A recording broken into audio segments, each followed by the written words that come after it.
분들은 함께 일어나셔서 거룩한 하나님의 말씀을 받들어 읽겠습니다. 오늘 선포될 하나님 말씀은 신약성경 마가복음 13장 1절 2절 말씀입니다. 우리 함께 합독하신 후에 사람의 판단과 하나님의 판단이라는 제목 아래 우리 양진일 목사님 계속해서 하나님 말씀을 대언해 주시겠습니다. 우리 하나님 말씀 합독합니다. 시작. 예수께서 성전에서 나가실 때에 제자 중 하나가 이르되 선생님이여 보소서, 이 돌들이 어떠하며 이 건물들이 어떠하니까? 예수께서 이르시되 내가 이 큰 건물들을 보느냐? 돌 하나도 돌 위에 남지 않고 다 무너뜨려지리라 하시니라. 아멘. 자리에 앉아주시기 바랍니다.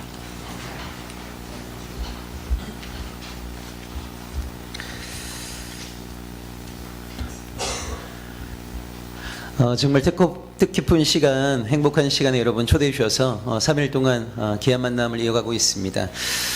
제가 오늘 40살이 된 느낌입니다. 아주 기분이 좋습니다. 예. 금요일 저녁에는 그런 말씀을 드렸습니다. 이 땅에는 세 개의 복음이 있었다. 하나가 로마의 복음이 있고요. 이 로마의 복음에 맞서는 예수 그리스도의 하나님 나라의 복음이 있었고, 이 하나님 나라의 복음에 맞서고 있는 오늘 세상의 복음이 있다. 이 로마의 복음이라고 하는 것은 힘으로 사람들을 내리누른 것을 강조하는 것이고요. 세상의 복음이라고 하는 것은 우리의 육신의 정욕과 안목의 정욕과 이생의 자랑, 즉 우리 안에 있는 이기심과 탐욕과 욕망을 부추기는 것이 바로 이 세상의 복음이다. 우리가 속해 있는 교회, 또 우리의 신앙이라고 하는 것은 이런 세상의 복음에 굴복하는 것이 아니라 오직 하나님만이 우리 인생의 주인이시고 그 하나님만이 내가 충성해야 될 유일한 대상임을 고백하면서 하나님께 우리의 존재의 전체를 다 바치는 것이 바로 예수 그리스도께서 선포하셨던 하나님 나라의 복음이다. 어제는 그런 말씀을 드렸습니다. 그 예수의 제자도에 대한 이야기를 잠깐 나누면서 그 예수를 이용하고자만 하는 어린아이 신앙이 아니라 나를 위해 하나님이 존재하는 것이 아니라 하나님을 위해 내가 존재하는, 내가 하나님을 위해서 무엇을 할 수 있을까를 진지하게 고민하면서 정말 자기를 부인하고 자기 십자가를 지고 가는 그런 하나님의 온전한 백성, 예수 그리스도의 온전한 제자가 됨을 함께 소망했고요. 오늘은 사람의 판단과 하나님의 판단이라는 주제로 오늘은 좀 짧게, 왜냐하면 여러분 식사를 하셔야 되니까요. 오늘은 길지 않게 말씀을 나누고자 합니다. 여러분, 한국교회가 극복해야 될 많은 과제가 있지만 그 가운데 하나를 꼽으라고 한다면 이 말씀만이 충만해야 될 한국교회 안에 헬라의 이원론이요, 오늘 교회를 장악하고 있습니다. 여러분, 이 이원론이라고 하는 것은 그리스에서 만들어낸 철학 사상인데요, 모든 것들을 두 개로 나누고 있는 거죠. 영의 세계가 있고 육의 세계가 있고, 신의 일이 있고 사람의 일이 있고, 거룩한 공간이 있고 속된 공간이 있다. 이런 식으로 모든 것들을 두 개로 나누는 것이 바로 헬라 철학의 이원론입니다. 여러분, 이 헬라 철학의 이원론의 근거에 보면요, 우리가 예배를 드리고 있는 이런 교회당 또는 성전이라고 하는 것은 거룩한 신의 공간입니다. 그리고 이 성전을 제외한 모든 곳은요, 세속의 공간이 됩니다. 자, 사람들이 성전에 나와서 예배를 드리거나 찬양을 하거나 기도하는 것은요, 신이 기뻐하시는 일이 됩니다. 근데 우리가 일상에서 행하고 있는 노동들, 요리, 청소, 직장생활, 이런 것들은 세상의 일이 되어버립니다. 성전에서 이런 예배에 찬양, 기도를 주관하고 있는 목회자들, 제사장들, 사제들, 이런 사람들은 거룩한 신의 사람이고요, 세상에서 일상적인 노동을 행하고 있는 사람들은 세상 일을 하는 세상 사람이라고 규정합니다. 이것이 바로 헬라 철학에 말하고 있는 이원론입니다. 그래서 여러분, 이런 이원론의 근거에 갖고요, 가끔 이렇게 말씀하시는 분들이 있습니다. 여러분, 신학교를 가보시게 되면 굉장히 늦은 나이에 학교에 입학하시는 분들이 있거든요. 근데 그런 분들이 이런 간증을 많이 하십니다. 내가 그동안 세상 일을 하다가 이제 세상 일을 접고 하나님의 일을 하기 위해서 신학교에 왔다. 이런 고백을 참 많이 하세요. 여러분, 감동적일지 모르지만 성경적으로는 이런 주장은 틀린 겁니다. 왜요? 여러분, 그동안 했던 것은 세상 일이고 내가 신학교에 와서 신학을 공부하고 안수를 받고 목사가 되고 교회 목회를 하게 되면 그때부터 하나님의 일을 하는 겁니까? 전혀 그렇지 않습니다. 여러분, 심지어 교회를 조차도요, 어떤 자세와 태도로 하느냐에 따라서 세상 일이 될 수 있습니다. 여러분, 어머니가 정성껏 자녀에게 음식을 준비하는 것은 세상 일입니까? 하나님의 일입니다. 우리가 이웃들과 좋은 관계를 누려가는 것은 세상 일입니까? 하나님의 일입니다. 일상의 노동 현장에서 땀 흘려 일하는 것은 세상 일입니까? 어떤 자세와 태도로 하느냐에 따라서 하나님께 영광을 돌릴 수 있는 하나님의 일이 된단 말이에요. 근데 여러분, 이 헬라 사람들이 만들어낸 이원론이라고 하는 사상은요, 모든 것들을 철저하게 두 가지로 나눕니다. 신의 영역과 사람의 영역, 영의 영역과 육의 일, 거룩한 것과 속된 것을 끊임없이 나누어요. 자, 뭐가 거룩한 겁니까? 성전이 거룩하다는 거예요. 뭐가 하나님의 일입니까? 예배, 기도, 찬양이 하나님의 일이라는 거예요. 누가 거룩한 하나님의 사람입니까? 목사와 제사장과 사제가 거룩한 하나님의 사람이라는 겁니다. 문제는 뭐냐면 이것을 제외한 모든 것들은요, 속된 공간이 되는 것이고, 이것을 제외한 모든 것들은 다 세상 일이 되는 것이고, 그 일을 행하지 않은 모든 사람들은 다 세상 일을 행하는 사람이 된다는 겁니다. 근데 여러분, 성경은 그렇게 말하지 않습니다. 여러분, 성경이 말하고 있는 걸 우리가 헤브라이즘이라고 하는데요, 제가 한번 질문을 해보겠습니다. 여러분, 40주년이니까 씩씩하게 한번 대답해 주시기 바랍니다. 자, 우리가 예배 드리고 있는 이 예배당, 이 교회는요, 거룩한 하나님의 집입니까? 아닙니까? 자, 여러분, 우리가 예배 드리고 있는 이 교회당, 예배, 소위 성전은 거룩한 하나님의 집인가요? 지금 의견이 반반 나뉘고 있네요. 자, 여러분, 우리 김 목사님은 거룩한 하나님의 사람입니까? 자, 오늘 우리가 드리고 있는 예배는 하나님의 기쁨이 되는 하나님의 일입니까? 그렇게 보는 것이 바로 헬레니즘입니다. 여러분, 안타깝지만요, 우리가 예배드리는 이 예배, 성전, 이것은 하나님의 거룩한 공간이고, 목사님은 거룩한 하나님의 사람이고, 우리가 드리는 모든 예배는 하나님이 가장 기뻐하시는 하나님의 일이다라고 생각하는 것이 바로 헬레니즘이란 말이에요. 자, 그러면 도대체 성경이 말하고 있는 주장은 뭔가? 자, 성경은 이렇게 얘기합니다. 성전은 거룩한 하나님의 집으로 부름받은 겁니다. 자, 성전은 어떻게 해야 됩니까? 부름받은 그 모양 그대로 거룩한 하나님의 집이 되기 위해서 애써야 되는 거예요. 근데 거룩한 하나님의 집이 돼야 될 성전이 깨어있지 못하면 한순간 강도의 소굴로 전락해버립니다. 여러분, 우리 눈에 보이는 모든 성전이요, 모든 교회가 다 거룩한 하나님의 집이 되는 것이 아니라 이 지상에 존재하는 모든 교회는 경계 가운데 존재해요. 어떤 경계요? 거룩한 하나님의 집으로 벽상될 수도 있고 강도의 굴열로 추락될 수도 있는 경계 가운데 존재한단 말이에요. 여러분, 이 땅의 모든 목사는 그 자체로 거룩한 하나님의 사람입니까? 천만의 말씀입니다. 여러분, 우리 기독교 신앙은요, 하나님을 제외한 그 어떤 것도 거룩한 것은 없습니다. 하나님을 제외한 그 어떤 것도 절대적으로 우리가 신봉해야 될 대상은 없습니다. 하나님의 어떤 것을 거룩하게 보는 것, 하나님의 어떤 것을 절대적인 것으로 숭상하는 것이 바로 우상 숭배인 겁니다. 여러분, 목사는 항상 하나님의 사람인가요? 그렇지 않습니다. 목사는 거룩한 하나님의 사람으로 부름받은 겁니다. 그것이 목사의 사명입니다. 자, 목사는 어떻게 해야 됩니까? 부름받은 그 모양 그대로 거룩한 하나님의 사람이 되기 위해서 끊임없이 깨어있어야 되겠죠. 거룩한 하나님의 사람이 되기 위해서 분투해야 되겠죠. 근데 여러분, 현실 속의 목사는요, 부름받은 그대로 거룩한 하나님의 사람으로 격상될 수도 있고 사꾼으로 추락할 수도 있는 거예요. 그래서 우리 성도들에게 뭐가 필요한 겁니까? 분별이 필요한 겁니다. 어떤 분별이 필요한 겁니까? 여러분, 십자가 달려있다고 모든 곳이 교회입니까? 안수받았다고 모두가 목사인가요? 그렇지 않습니다. 어디가 정말 하나님을 경외해야 하는, 하나님의 말씀이 선포되고 있는 교회인가를 분별해야죠. 누가 정말 하나님의 사람으로 부름받은 목사인가를 분별해야죠. 여러분, 우리 성경에 보게 되면 하나님과 이스라엘 백성의 관계를 말할 때 목자와 양으로 참 많이 비유하고 있어요. 우리의 목자 되신 하나님은 양인 우리를 위해서 뭘 하십니까? 때마다 꼴을 먹이시죠. 짐승들의 공격에서 우리를 보호해 주시죠. 이것은 목자가 양을 위해서 감당해야 될 책임입니다. 근데 여러분, 중요한 것이요, 양들도 감당해야 될 책임이 있습니다. 자, 하나님의 백성된 양은 어떤 책임이 있습니까? 요한복음 10장 4절에 보면 양은 목자의 음성을 분별해야 될 책임이 있어요. 여러분, 예를 들자면 제가 누렁이라는 이름의 양이라고 한번 생각해 보세요. 자, 누가 울타리 밖에서 내 이름을 막 부릅니다. 누렁아 막 이렇게 불러요. 근데 나를 부르는 것이 나에게 꼴을 먹이기 위한 목자의 음성인 건지, 아니면 나를 밖으로 불러내갖고 잡아먹으려고 하는 사꾼의 음성인지를 양은 분별해야죠. 여러분, 이 땅의 모든 교회가 하나님의 거룩한 집안입니다. 이 땅에 안수받은 모든 목사가 하나님의 거룩한 사람 아니에요. 그걸 그렇다고 말하는 게 바로 헬레니즘이란 말이에요. 성경이 말하고 있는 헤브라이즘은 그렇게 부름받은 겁니다. 이 땅의 모든 교회는 거룩한 하나님의 집으로 부름받은 겁니다. 이 땅의 모든 교회는 매 순간마다 깨어서 뭘 해야 됩니까? 부름받은 그대로 하나님의 말씀이 선포되고 하나님을 경외하는 교회가 되기 위해서 애를 써야죠. 깨어 있어야죠. 여러분, 안수만 받으면 모든 사람들은 거룩해지는 겁니까? 천만의 말씀. 그럼 여러분 모두가 신학교 가셔야죠. 모두가 안수 받아야죠. 안수만 받으면 거룩해질 수 있다면 그렇지 않습니다. 여러분, 안수를 받았지만 하나님의 이름을 이용해갖고 종교 사업을 하는 사람들이 얼마나 많이 있습니까? 목사가 항상 거룩한 하나님의 사람인가요? 그렇지 않습니다.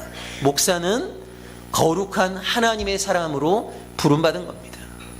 이 땅의 모든 목사, 모든 성도는요, 부름받은 그 모양 그대로를 지켜내기 위해서 분투해야 되는 거예요.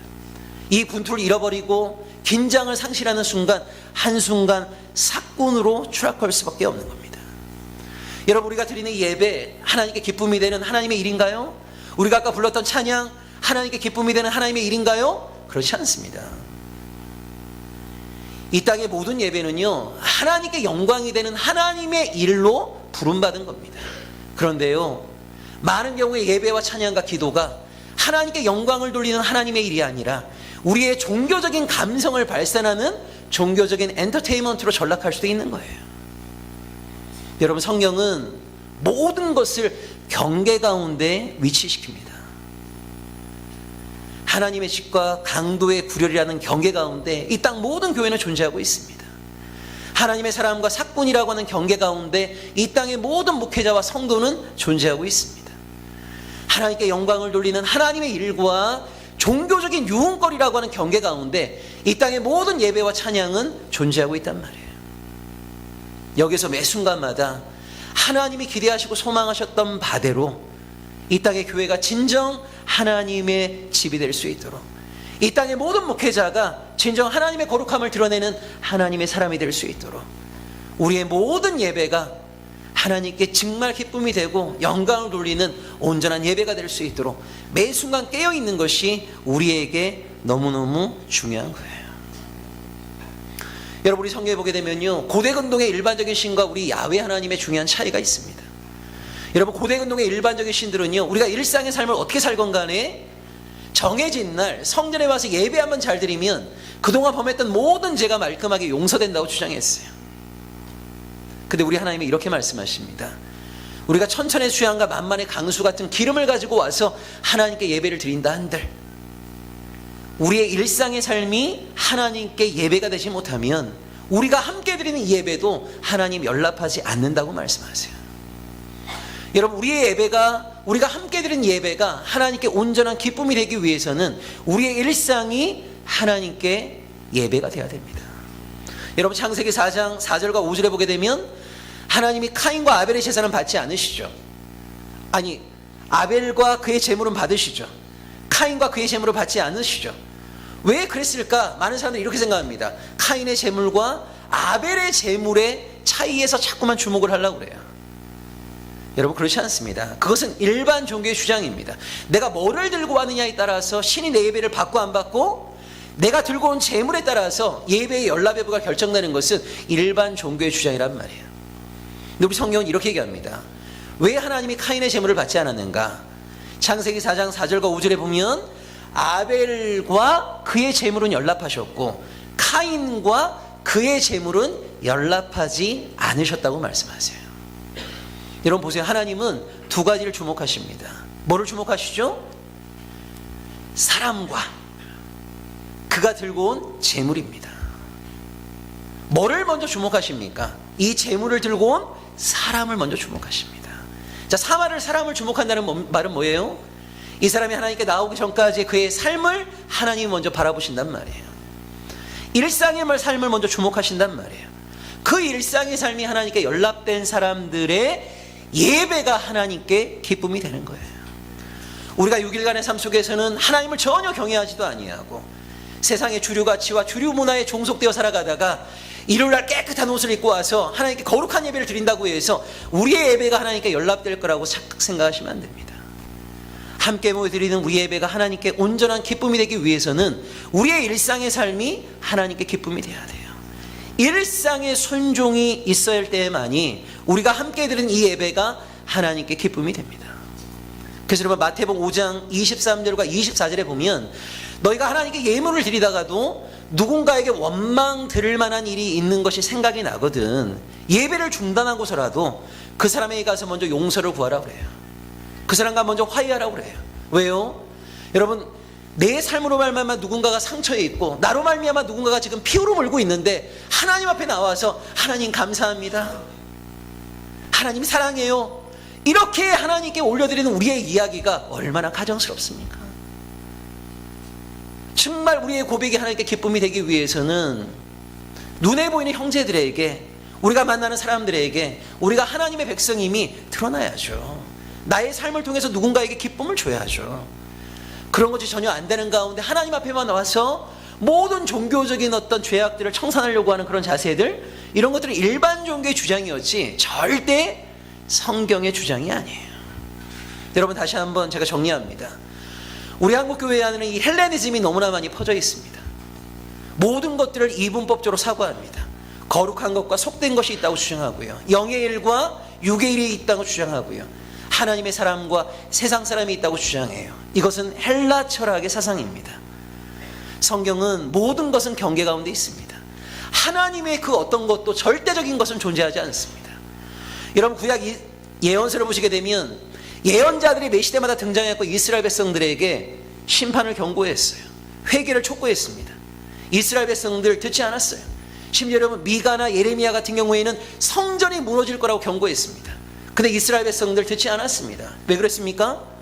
이스라엘 백성들은 잘못된 사상을 갖고 있었기 때문이에요. 그게 뭐냐면 성전 신학입니다. 이 성전 신학이라고 하는 게 전형적인 헬레니즘의 사상입니다. 성전은 하나님의 집이라는 거예요. 그래서 성전과 하나님을 동일시했습니다. 성전이 무너지는 것을요 하나님의 무너짐이라고 착각했어요. 여러분 하나님이 무너질 수 있습니까 없습니까? 없죠. 하나님이 무너질 수 없는 것처럼 성전도 절대 무너지지 않는다. 이것이 바로 성전 신학입니다. 이스라엘 백성은 또 뭐를 붙잡고 있었습니까? 시온 신학을 붙잡고 있었어요. 시온이 뭐예요? 예루살렘에 대한 별칭입니다. 예루살렘은 하나님의 거룩한 도성이라는 거예요. 예루살렘은 절대 무너질 수 없습니다. 왜요? 하나님이 무너지는 것과 똑같이 이해했단 말이에요. 여러분 오늘날에도 이런 식으로 이해하고 있는 신앙인들이 너무너무 많이 있어요. 여러분 타락하고 부패한 한국교회가 무너지는 것이 하나님의 무너짐입니까? 천만의 말씀이에요. 잘못된 목사를 비판하는 것이 하나님을 비판하는 겁니까? 천만의 말씀이에요. 근데 너무나 많은 성도들이요 기독교와 교회와 목회자를 하나님과 동일시한단 말이에요. 그래서 마치 하나님을 보호해야 되는 것처럼 목회자를 보호해야 된다고 생각을 해요. 여러분 타락하고 부패한 목회자는 우리가 먼저 책망을 해야죠. 강도의 구렬이 된 교회는 우리가 먼저 책망을 해야죠. 우리가 먼저 무너뜨려야죠. 근데 너무나 많은 사람들이 이런 우상 숭배에 빠집니다. 하나님과 교회를 동일시하고요, 하나님과 목회자를 동일시해요. 그렇지 않습니다. 이런 것들은 전형적인 헬레니즘의 사상입니다. 우리 성경이 말하고 있는 헤브라이즘은 모든 것은 경계 가운데 있다는 것이 중요한 거예요. 그래서 매 순간마다 우리의 교회가 정말 하나님 앞에서 거룩한 하나님의 집으로 깨어 있는지, 우리 교회 목사님이 거룩한 하나님의 사람으로 깨어 있는지, 이런 것들을 성도들은 분별해야 되는 겁니다. 여러분 오늘 본문을 보시게 되면요 예수와 수년 동안 함께했던 제자들이요 예수의 마음에 전혀 공감이 안 됩니다. 한 제자가 예루살렘 성전을 보면서요 스승 예수에게 이런 얘기를 하는 거예요. 스승님 여기 있는 돌 좀 보세요. 이 건물의 사이즈를 좀 보세요 하면서 이 헤롯 성전의 거대한 스케일에 감탄을 하고 있습니다. 근데 여러분 13장 이전에 예수님이 11장에서 뭘 하셨죠? 강도의 구렬로 전락한 성전을 뒤집어 엎으셨잖아요. 예수님은 성전의 타락과 부패에 마음 아파하고 계신데 제자들은 뭘 하고 있어요? 성전의 스케일, 그 성전을 쌓고 있는 큰 돌들, 이런 것들의 거대함에 마음을 빼앗기고 있는 거예요. 그렇게 오랜 세월 동안 예수와 함께 생활했음에도 불구하고 예수의 마음에 전혀 공감이 안 됩니다. 예수님은 성전의 타락과 부패에 마음 아파하고 계신데 제자들은 성전의 외형적인 사이즈에 감탄하고 있어요. 예수님의 생각과 예수님의 마음과 예수님의 판단과 전혀 일치가 안 되는 거죠. 여러분, 여기 나와 있는 성전을 우리가 헤롯 성전 이렇게 얘기합니다. 여러분, 이스라엘 역사를 보시게 되면 1, 2, 3의 성전이 있어요. 1 성전이 뭡니까? 솔로몬이 지었던 성전입니다. 이게 586년에 바벨론에 의해서 무너졌습니다. 그리고 바벨론의 포로로 끌려갔다가 돌아온 사람들이 515년에 제2성전을 지었습니다. 이걸 우리가 보통 스룹바벨 성전 이렇게 얘기하죠. 이 스룹바벨 성전은 솔로몬 성전에 비해서 굉장히 사이즈가 작았습니다. 그렇게 500년 동안 그 성전이 쭉 존재했다가요, 여러분, 헤롯이라는 사람이 이스라엘의 왕이 되었을 때 거대한 성전을 지었어요. 왜 헤롯이 여러분 이 성전을 지었냐면, 원래 헤롯이라는 사람은 이스라엘 사람이 아닙니다. 헤롯은 에돔 사람입니다. 근데 여러분, 주전 2세기 말에 어떤 일이 있었냐면, 이스라엘이 가나안 땅에 살고 있는 에돔 사람들을요 강제 개종을 시켰어요. 그래서 이스라엘 땅에 살고 있던 에돔 사람들은요 본인의 의지와 상관없이 유대인이 되어버린 겁니다. 강제로 할례를 받았습니다. 그리고 야훼를 믿는 자가 되어버렸어요. 그런데 이 에돔 사람 가운데 한 집안이 누구냐면 헤롯 집안입니다. 근데 이 헤롯 집안이요 나중에 로마 황제에게 돈을 갖다 바치면서 이스라엘을 다스릴 수 있는 왕권을 얻게 돼요. 그래서 참 역설적이게도 이스라엘이 에돔 사람들을 강제로 유대인화 시켰는데 불과 40-50년 만에 에돔 사람이었던 헤롯 집안이 이스라엘 전체를 다스리게 된 겁니다. 역설이죠. 그게 여러분 이스라엘 사람들이 얼마나 기분이 안 좋았겠어요. 에돔 사람들이 이스라엘을 지배하니까. 그래서 이 헤롯의 통치를 이스라엘 사람들이 환영하지 않았습니다. 그래서 헤롯 집안에서 이스라엘 사람들의 환심을 얻기 위해서 뭘 한 거냐면 성전을 거대하게 증축한 거예요. 여러분, 이 헤롯 성전이요 축구장 3배 크기입니다. 엄청나게 큰 성전을 지은 겁니다. 공사 기간만 83년 걸렸습니다. 주전 20세기에 공사를 시작해왔고요 AD 63년에 공사를 마쳤습니다. 그리고 7년 만에 AD 70년에 서쪽 통곡의 벽을 남겨두고 다 무너졌습니다. 83년 공사해 갔고요 7년 만에 와르르 무너졌단 말이에요. 그러니까 예수님이 공생애 사역하실 때에도 성전의 부속 건물들은 계속 짓고 있는 중이었어요. 축구장 3배 크기, 83년 동안의 대공사니까 여러분 얼마나 스케일이 화려했겠어요. 거대한 성전을 지은 거죠. 제자들이 감탄하는 겁니다. 와, 이 돌들, 이 성전의 크기 하면서 스승 예수님께 이거 좀 보시라고. 예수님은 그 성전의 강도에 구별이 되어서 너무너무 탄식하고 있는데 그렇게 오랜 세월 동안 예수와 함께 했음에도 불구하고 예수의 마음에 대한 공감이 전혀 없는 거예요. 여러분 보십시오. 성전을 성전되게 하는 핵심은 크기입니까? 거대함인가요? 화려함인가요? 그렇지 않습니다.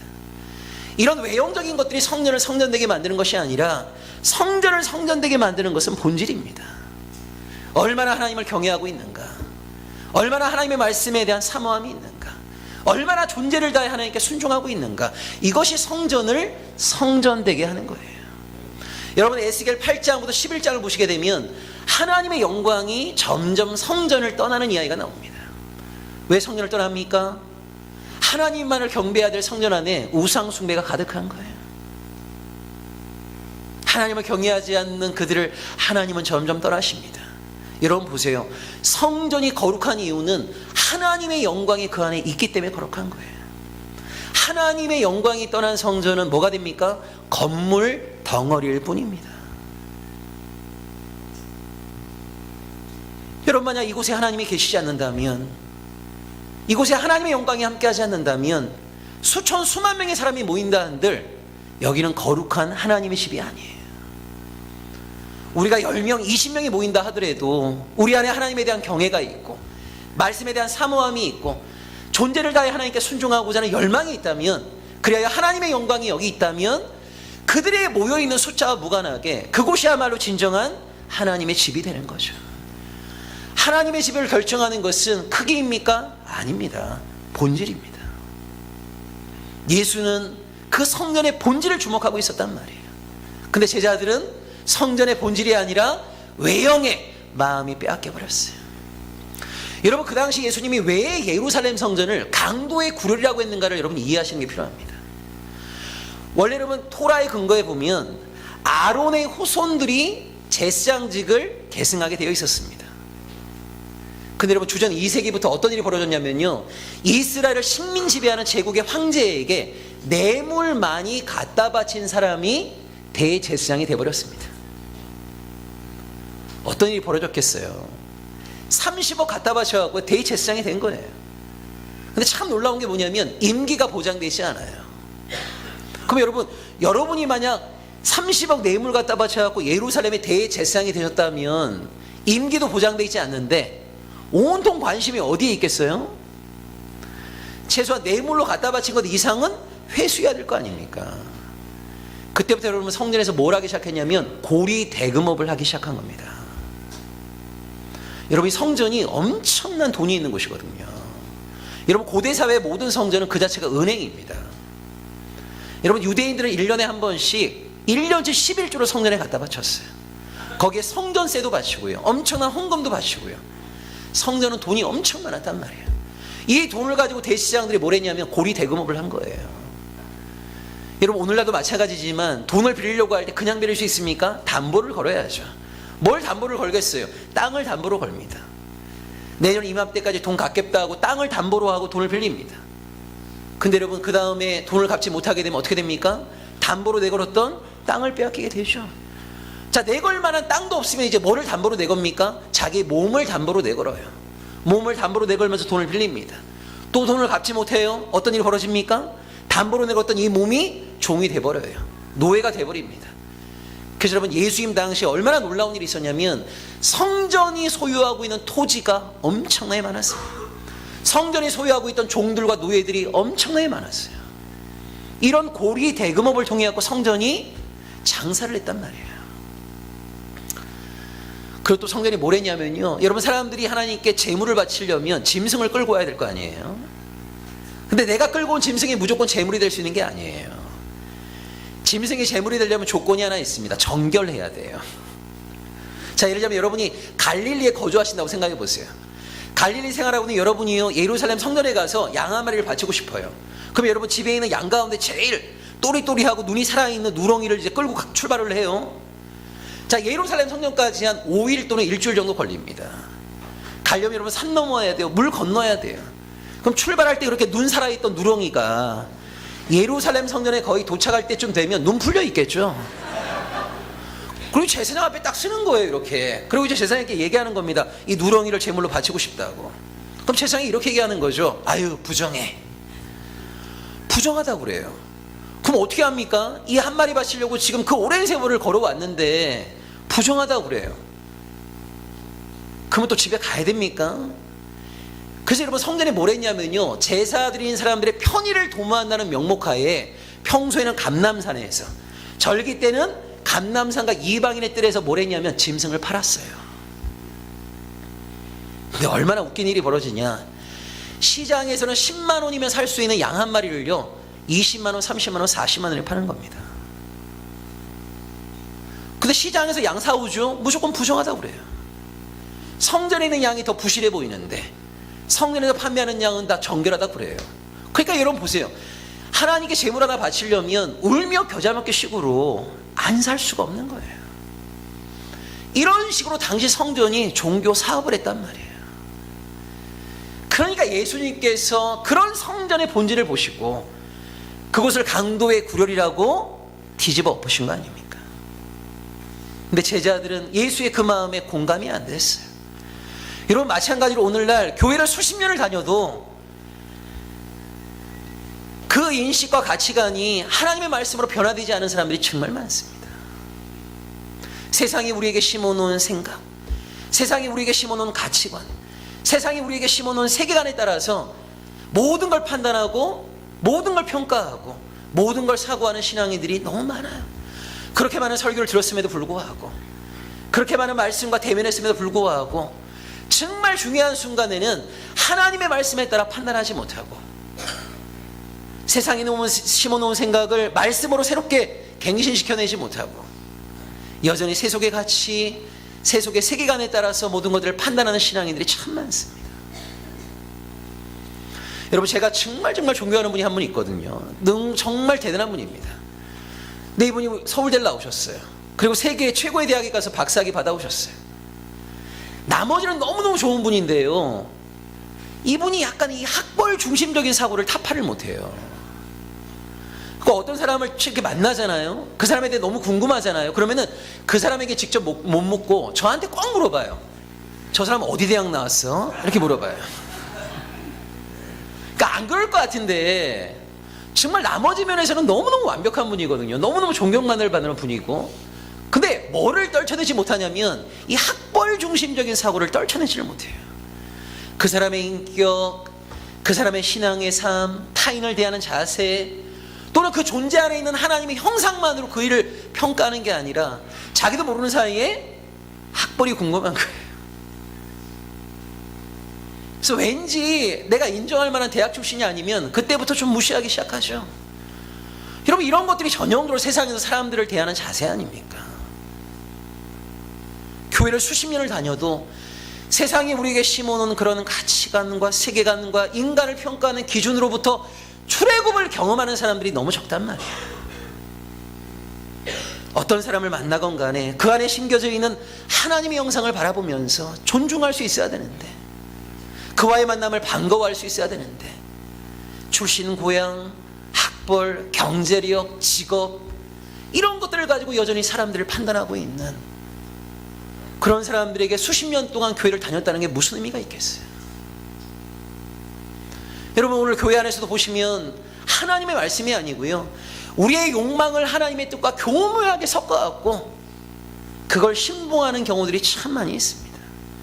그 가운데 하나가 뭐예요? 우리의 세상적인 성공을 통해 갖고 하나님께 영광을 돌리자는 거예요. 좋은 대학에 들어가서 좋은 직장에 취직해서 하나님을 믿는 백성들이 국회의원도 되고 지자체장도 되고 장관도 되고 심지어 대통령도 되어서 세상적인 우리의 성공을 통해 갖고 하나님께 영광을 돌리자는 식의 주장들이 오늘 한국 교회를 지배하고 있습니다. 여러분, 우리가 좋은 대학 들어가면 그게 하나님께 영광이 됩니까? 우리 자녀들이 좋은 대기업에 입사하게 되면 그 자체가 하나님께 영광이 되는 겁니까? 장로들이 대통령이 되면 그 자체로 하나님께 영광이 됩니까? 천만의 말씀이에요. 여러분, 실제 신림동에 있는 모교에서는요, 수능 끝나고 나서 그 고3 아이들 가운데 서울대를 들어가는 애가 있으면 주일 오후 예배를 서울대 입학 감사 예배로 드립니다. 그럼 여러분 보세요. 그럼 재수, 삼수라는 애들은 뭐 하는 애들이에요? 그럼 좋은 대학 못 들어가면 하나님의 영광을 가리는 건가요? 저기 지방대학 다니게 되면 그럼 하나님께 좀 버림받은 겁니까? 우리의 세상적인 성공이 그 자체가 하나님께 영광이 되는 겁니까? 여러분, 하나님께 순종하지 아니하고 온갖 세상에 교묘한 술수를 통해 갖고 사업에 성공을 하면 그게 하나님께 영광이 됩니까? 그건 죄악을 누적시키는 거죠. 여러분, 이스라엘 역사 가운데 제일 잘 나갔을 때가 언제냐면 오므리 시대입니다. 오므리, 아합, 이때가 이스라엘 역사 가운데 제일 이스라엘이 전성기를 구가할 때예요. 여러분, 얼마나 이 시대가 대단한 시대였냐면 아수르 문헌에 보면 오므리 왕조가 끝장난 지 100년 이후에도요, 아수르가 북이스라엘을 뭐라고 하냐면 오므리의 집이라고 합니다. 그만큼 이 오므리 왕조가 남긴 임팩트가 엄청나게 강했단 말이에요. 다윗과 솔로몬 시대의 영토를 다 회복했습니다. 엄청난 경제적인 번영을 구가했습니다. 여러분, 이 오므리 시대의 성공이 하나님께 영광이 되었습니까? 천만의 말씀이에요. 왜 오므리 시대에 성공했습니까? 두로와 시돈과 손맞잡았기 때문이에요. 여러분, 두로와 시돈이 어떤 곳입니까? 바알 숭배 본산 아닙니까? 오므리 아합 때 바알 신앙이 이스라엘의 국가 종교가 되지 않았습니까? 야훼의 예언자들을 탄압하고 죽이지 않았습니까? 북이스라엘이 번성할 수 있던 이유는 뭐예요? 하나님을 제대로 섬겼기 때문입니까? 아닙니다. 하나님을 저버리고 바알을 숭배한 결과입니다. 그래서 이스라엘의 형제됨이 완전히 깨져버렸습니다.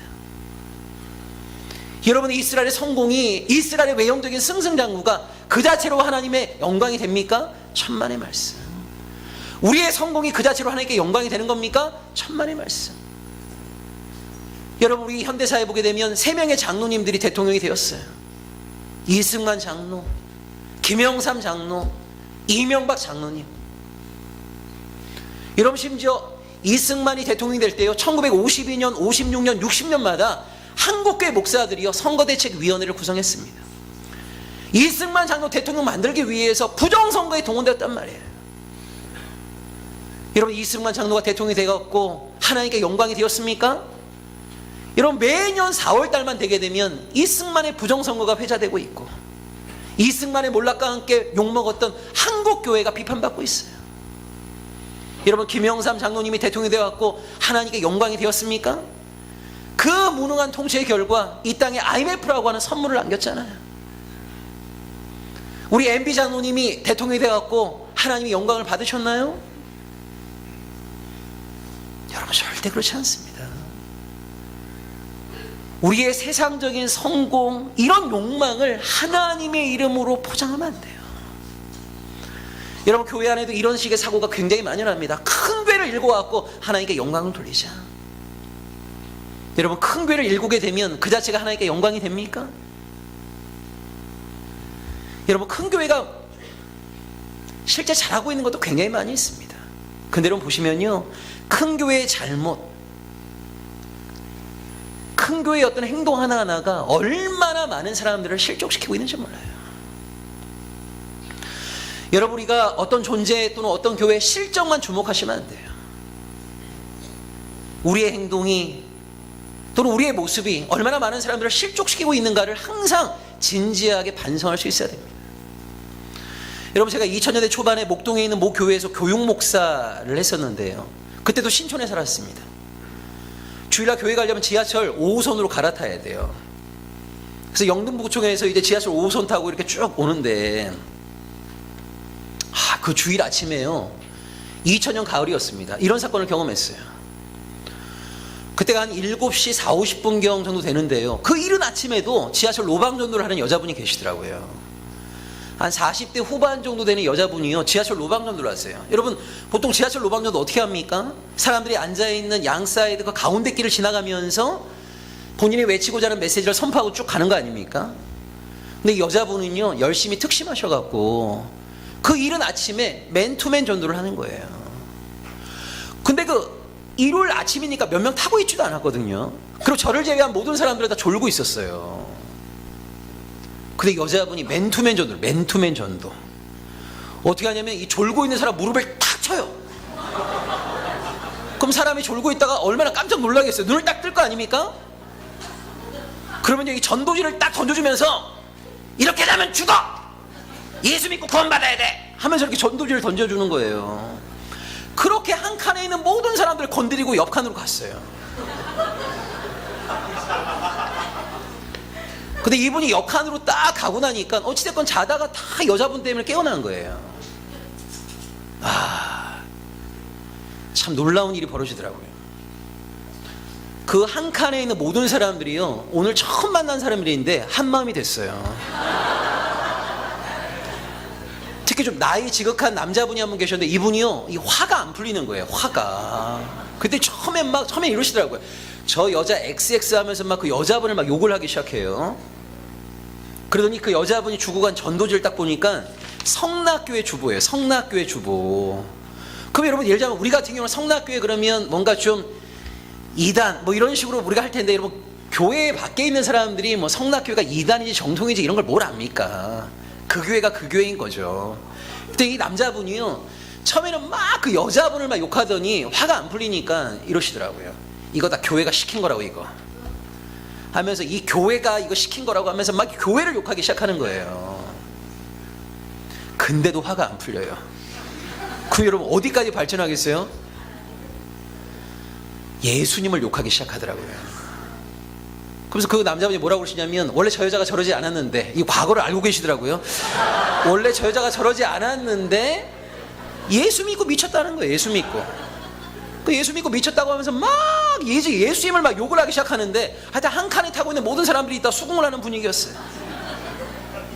근데 제가 그 남자분의 말씀을 들으면서 제가 이런 생각이 들더라고요. 여러분, 그 여자분이 지하철에서 1년 내내 그렇게 전도한다고 한번 생각해 보세요. 여러분, 여기서 중요한 것은요, 전도 자체가 잘못됐다는 게 아니라 전도의 무례한 방식이 잘못된 거죠. 얼마나 폭력적입니까? 근데 여러분, 1년 내내 그 여자분이 전도했다고 생각해서 그런 식으로 10,000명을 만난다고 하면 생각해요. 10,000명. 근데 여러분, 진짜 성령의 역사는 어떻게 또 임할지 모르잖아요. 그 여자분의 전도를 받은 10,000명 가운데 한두 명은요 또 성악교회 갈 수 있어요, 진짜. 그럼 여러분, 요즘은 얼마나 교회가 그런 게 잘 발달되어 있냐면 몇만 명이 모이는 교회라 하더라도요, 교육자들은 누가 새로 왔는지 금방 압니다. 그러면 이제 딱 새로운 사람에게 물어봐요. 어떻게 오시게 됐냐? 그러면 쭉쭉 하다 보면 지하철에서 김 집사님의 전도로 오시게 되었다, 이걸 알게 돼요. 그러면 교육자들이 담임 목사님께 또 이걸 얘기해 줍니다. 그럼 담임 목사님이요, 광고나 설교 시간에 꼭 우리 김 집사님 이렇게 세웁니다. 김 집사님 일어나시라고. 그래서 이렇게 또 말씀하시죠. 우리 김 집사님 몸도 안 좋으신데, 꼭 몸이 안 좋아요. 우리 김 집사님 몸도 안 좋으신데 눈이 오나 비가 오나 사람들의 조롱과 멸시를 받아가면서 천하보다 귀한 한 영혼을 주님 앞으로 인도하기 위해서 정말 수고하고 헌신한 결과 천하보다 귀한 누구누구를 오늘 교회로 초대하셨다고 하면서 박수. 여러분, 목사님들이 다 왜 이런 멘트를 합니까? 여러분들도 제발 김 집사님 좀 본받으라고 이런 멘트를 하는 거거든요. 여러분, 이게 어떻게 보면요, 특정한 한 교회만의 문제가 아니라 그동안 일반적인 한국 교회의 모습입니다. 우리 교회는요, 전도를 받고 교회에 온 사람만 주목했어요. 이거 실적이죠, 실적.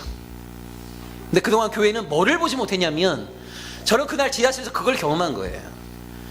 1년에 10,000명이 정말 저 무례한 여자분의 전도를 받고 예수가 누구인가를 알기도 전에 예수로부터 마음 문을 닫아버리고 예수로부터 등을 돌리고, 그러니까 그 여자분을 보세요. 1년에 10,000명 만나고 한두 명은 전도해갖고 교회로 인도할지 몰라요.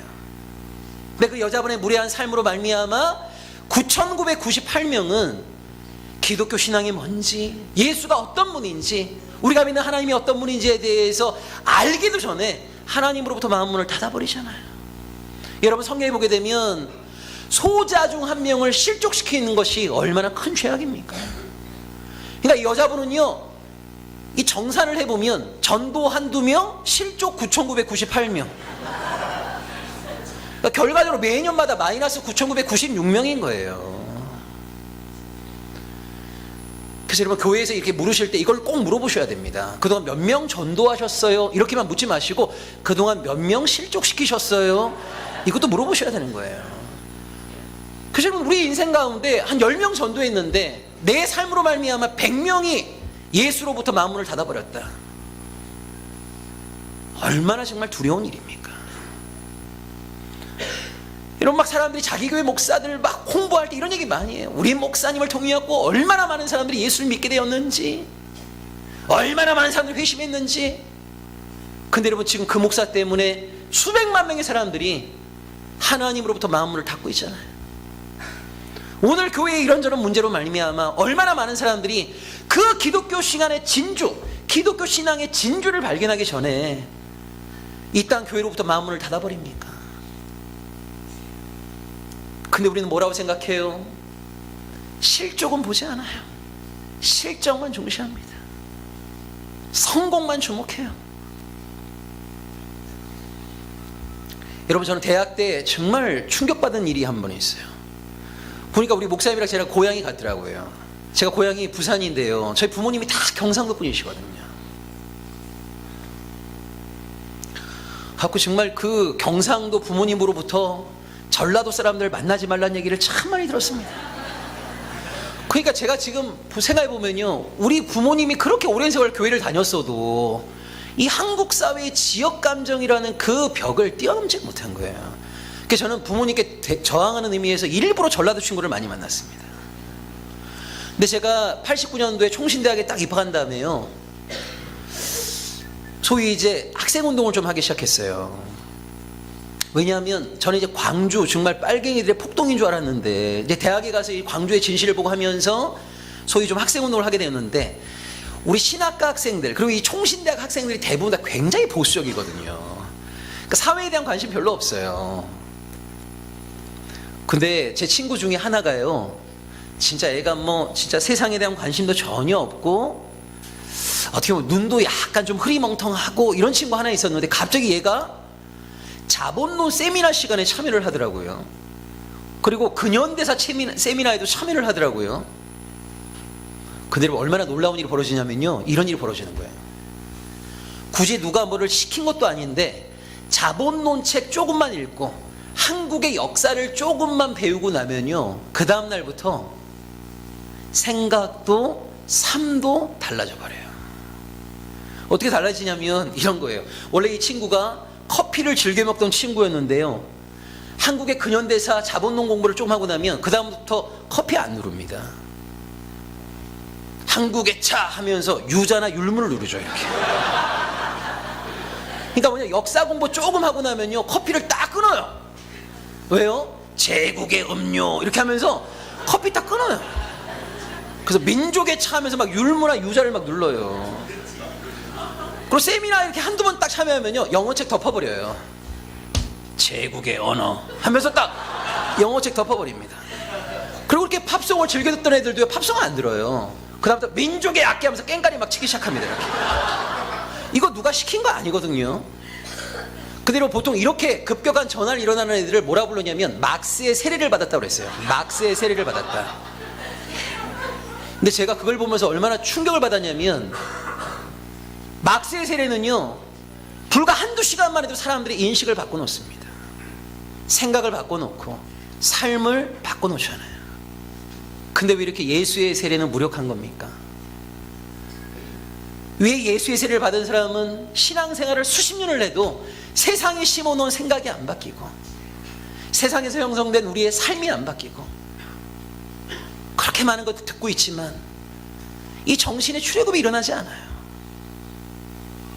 불과 근현대사 세미나 한두 번 한 건데 생각이 바뀌고 눈빛이 바뀌고 먹는 음료가 달라지고 듣는 음악이 달라지고. 막스의 세례는 이렇게 강력한데 왜 이렇게 예수의 세례는 무력한가? 여러분, 말씀을 통한 생각과 인식의 전환을 성경은 회개라고 합니다. 이 회개라는 말이 헬라어 메타노이아라는 말, 메타는 바꾼다는 말이고요, 노이아는 인식, 사고, 관점이란 말이에요.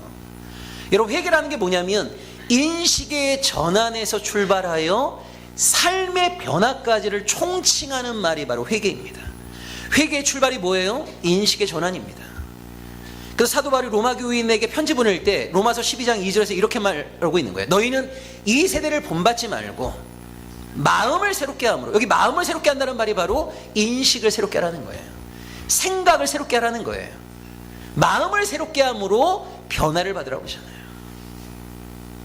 세상에 우리에게 심어놓은 생각들을 하나님의 말씀으로 새롭게 전환시켜내야 돼요. 세상에 우리에게 심어놓은 세계관을 하나님의 말씀으로 전환시켜내야 돼요. 이것이 바로 신앙의 출발입니다. 그래서 여러분, 우리가 끊임없이 말씀을 듣고 공부하는 거 아닙니까? 여러분, 성경에 보면 이 출애굽이라는 중요한 사건이 나옵니다. 여러분, 출애굽은요, 두 가지로 이루어져야 되는 거예요. 하나는 몸의 출애굽이고 하나는 정신의 출애굽입니다. 여러분, 이스라엘 백성이 몸이 애굽을 탈출한 게 바로 유월절 사건 아닙니까? 근데 보세요, 몸은 애굽을 탈출했는데 광야에 나와 있는 이스라엘 백성들의 생각은 여전히 애굽적이에요. 애굽의 것을 그리워합니다. 애굽의 것을 사모합니다. 몸은 탈출했지만 그들의 정신은 애굽으로부터 해방되지 못했어요. 여러분, 오늘 우리도 마찬가지입니다. 세상에 있던 우리의 몸이요, 교회 공동체 안으로 들어오는 거 참 쉽지 않은 일이에요. 이것도 대단한 일이죠. 근데 보세요, 세상에 있던 몸이 교회 안으로는 들어왔지만 세상에 우리에게는 심어놓은 세상적인 가치와 세계관으로부터 해방되지 않으면 교회 안에서 이루어지는 우리의 모든 만남은 세상의 연장이 될 수밖에 없습니다. 몸이 세상에서 교회 안으로 오는 것보다 훨씬 더 중요한 게 뭐예요? 세상이 우리에게 심어놓은 가치관, 세상이 우리에게 심어놓은 세계관, 세상이 우리에게 만들어놓은 지향, 판단의 기준, 이런 것들을 철저하게 출애굽시키고 하나님의 말씀으로 우리의 생각과 우리의 사고를 새롭게 하는 것이 너무너무 중요하단 말이에요. 이것을 교리적으로 뭐라고 하냐면 성화, 이렇게 얘기하는 겁니다. 여러분, 성화라고 하는 것은 하나님을 닮아가는 겁니다. 뭐를 닮아가는 거예요? 하나님의 마음을 닮아가는 거죠. 하나님의 판단을 닮아가는 거죠. 하나님의 생각을 닮아가는 거죠. 그래야 하나님의 마음과 생각을 닮아가게 되면 하나님이 원하시는 바가 우리에게도 원함이 되는 거예요. 그래서 억지로서가 아니라 나의 원함과 하나님의 원함이 일치하게 되는, 그래서 하나님의 뜻을 기쁨으로 순종할 수 있는 그런 단계로까지 발전해 가게 되는 거죠. 그래서 여러분, 끊임없이 이 세상이 우리에게 심어놓은 그런 가치관과 세계관으로부터 하나님의 말씀으로의 대전환이 너무너무 중요합니다. 근데 오늘 본문에 봤던 것처럼 예수와 제자들의 가치 판단은 너무 다르단 말이에요. 예수님은 성전의 본질을 주목하고 있고 제자들은 성전의 외형의 마음을 빼앗겨 버렸어요. 제자들의 판단과 예수님의 판단이 이렇게 달랐습니다. 여러분, 우리 사람의 판단과 하나님의 판단이 얼마나 다를 수 있는가를 잘 보여주는 것이 과부의 두 렙돈 헌금입니다. 여러분, 예수님이 참 희한한 취미가 하나 있으셨는데요. 그게 뭐냐면 사람들이 헌금 내는 모습을 오랫동안 지켜보는 거예요. 그 예수님이 사람들이 헌금 내는 걸 오랫동안 이렇게 지켜보시고 나더니 마지막에 이렇게 말씀하셨습니다. 과부가 바쳤던 두 렙돈이 가장 큰 헌금이라고 했어요. 여러분, 두 렙돈이라고 하는 게 지금 우리 돈으로 치게 되면 800원 내지 1000원밖에 안 되는 겁니다. 어떻게 보면 과부가 낸 그 헌금이 제일 큰 헌금이겠어요. 더 많은 액수를 바쳤던 사람들이 얼마나 많았겠어요. 근데 왜 예수님은요 과부의 두 렙돈을 가장 큰 헌금이라고 합니까? 여러분, 사람들은 누가 헌금을 많이 냈는가를 평가할 때 액수를 주목하죠. 10,000원, 100,000원, 100만원, 액수를 주목합니다. 금액을 보죠. 하나님은 뭐를 보십니까? 그의 삶 속에서의 그 돈을 보죠. 그의 진실성에서 그의 돈을 보는 거예요. 그래서 때로는요 이건희 회장이 바치는 10억보다 누군가가 바치는 500원이 하나님이 보시기에는 더 큰 헌금인 거예요. 사람의 판단과 하나님의 판단이 다를 수 있습니다. 이걸 잘 보여주는 대표적인 사건이 바로 십자가와 부활입니다. 여러분, 십자가가 뭐죠? 이 땅의 정치 권력과 종교 권력이 예수에 대해서 내렸던 마지막 판단이 바로 십자가입니다. 너 같은 인간은 죽어야 돼. 이 땅의 정치 권력과 종교 권력이 힘을 합쳐갖고 예수를 죽였잖아요. 너 같은 인간은 죽어야 된다고 예수를 십자가에 매어 달았잖아요. 십자가가 이 땅이 예수에게 내렸던 마지막 판단입니다. 그 세상의 판단을 뒤집어 엎은 하나님의 판단이 뭐죠? 부활 사건입니다. 예수와 같은 자는 살아야 된다. 여러분, 십자가 부활을 기억하실 때마다 세상의 판단과 하나님의 판단이 얼마나 다를 수 있는가를 기억하셔야 돼요. 세상적으로 성공하는 것이 하나님에게도 합격이 될까요? 세상에서 우리가 평가받지 못한다고 하는 것이 하나님에게도 불합격일까요? 그렇지 않습니다. 여러분, 세상의 판단과 하나님의 판단은 다를 수 있습니다. 세상의 판단에 승리하는 자가 아니라 하나님의 판단에 승리할 수 있는 주의 백성이 되기를 원합니다. 여러분, 이 땅은요 큰 교회를 좋은 교회라고 합니다. 거대한 교회를 좋은 교회라고 합니다. 수만 명을 목회하고 있는 목사를요 하나님의 큰 종이라고 합니다. 마치 대형교회 목사는요 하나님과 일총관계인 것 같아요. 근데 한 수백 명 정도 목회하는 사람 하나님과 8촌 정도 됩니다. 그 다음에 교인 한 수십 명밖에 안 되면 하나님과 먼 친척이죠. 교인들의 크기, 교회의 크기, 재정의 규모, 이런 걸 가지고 사람들은 큰 교회와 작은 교회를 나누고 있어요. 여러분, 신명기 4장에 보면 하나님은 이스라엘을 큰 백성이라고 하는데 이스라엘 백성의 수가 많아서인가요? 아닙니다. 어떤 게 큰 백성이에요? 하나님께 순종하는 백성이 큰 백성입니다. 인구가 100만 명, 1000만 명이라 하더라도 하나님께 순종하지 않으면 작은 백성이에요. 사람의 수가 작다 하더라도 하나님께 순종하는 자들이 가득한 곳이 바로 큰 교회 공동체입니다. 여러분, 오늘 40주년을 기념하는 이 자리에서 여러분, 강서 침례교회가요, 크고 거대하고 화려한 교회는 되지 못한다 하더라도 거룩한 교회가 되기를 원합니다. 여러분, 요한계시록을 보시게 되면 하나님께 심판받는 바벨론을 수식하는 단어는 큰 성 바벨론입니다. 거대한 성 바벨론입니다. 근데 하늘에서 내려오는 예루살렘을 수식하는 말은 거룩한 성 예루살렘입니다. 하나님은 한 번도 이 땅 교회를 향해서 큰 교회가 되기를 요청한 적이 없어요. 하나님은 이 땅 교회를 향해서 거대한 교회가 되기를 요청한 적이 없습니다. 하나님은 이 땅 교회를 향해서 화려한 교회가 되기를 요청한 적이 없어요. 다만 거룩한 교회가 되기를 요청하고 있습니다. 세상과 구별되고 하나님에 대한 경외가 있고 말씀에 대한 사모함이 있고 하나님에 대한 순종이 있는 거룩한 교회, 이 거룩한 교회의 걸음을 여러분 앞으로도 신실하게 걸어가실 수 있기를 간절히 축원합니다. 기도하겠습니다.